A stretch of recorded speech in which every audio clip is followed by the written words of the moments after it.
করে দিব, এমন কোনো তুচ্ছ তাচ্ছিল্য নাই যে সে করছে, ঠিক কিনা? সুতরাং সেই জায়গাতে কিন্তু বৈষম্য বিরোধী ছাত্র আন্দোলন আমাদের ভাইরা যখন শহীদ হয়েছে তাদের রক্তের বদলা নেওয়ার জন্য কিন্তু আমরা শেখ হাসিনাকে ফালাই দিছি, ঠিক না? এলাকার মধ্যে যদি আওয়ামী লীগ যাওয়ার পরে যদি কোনো টেন্ডারবাজি হয়, আওয়ামী লীগকে ফালায় আমার কোনো লাভ আছে? লাভ তো নাই।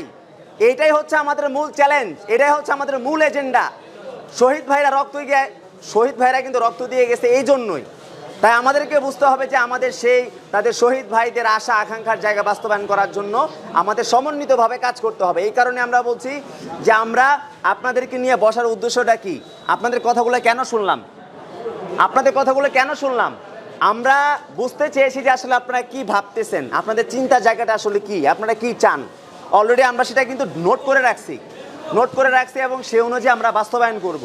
অলরেডি আপনারা দেখতেছেন গত 1 মাসে আমরা যা করছি তা অবিশ্বাস্য।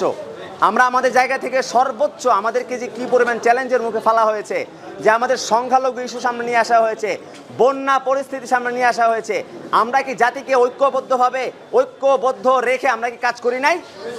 সারা বাংলাদেশের মানুষ কিন্তু একত্র হয়ে গিয়েছে। কেন? বিপ্লবের স্পিরিট সবাই ধারণ করছে। আমরা চাইবো গাইবান্ধার সূর্য সন্তানরা যারা শেখ হাসিনার পতন ঘটিয়েছে তারা সকল ভেদাভেদ ভুলে একসাথে যেন তারা কাজ করে, সবাই একসাথে কাজ করবেন দেশের স্বার্থে, ঐক্যের স্বার্থে। এই কারণেই আপনাদের প্রতি উদারতা আহ্বান থাকে।